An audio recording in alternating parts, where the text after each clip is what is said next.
فرمایا جب سورت فاتحہ عرشوں سے زمین پہ آئی، نازل ہوئی، ایک گونج اٹھی، ایک آواز آئی۔ فرمایا اللہ سے آج وہ چیز زمانے پہ زمین پہ نازل کی ہے جو اس سے پہلے کبھی آئی نہیں تھی اور جو اس کے بعد کبھی آئے گی نہیں۔ سبحان اللہ کو پھر کہو، اس سے پہلے کبھی آئی نہیں تھی، اس کے بعد کبھی آئے گی۔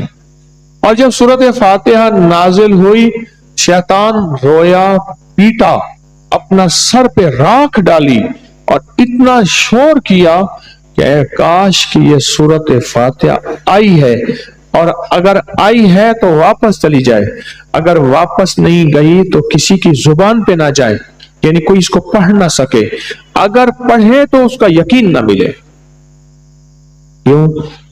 یقین سے پڑھنے والے کی دنیا بھی، آخرت بھی، رزق بھی، عزت بھی، صحت بھی، تونگری بھی، بادشاہت بھی، خوشیاں خوشحالیاں بھی یقین سے پڑھنے والے کو ملتی ہیں۔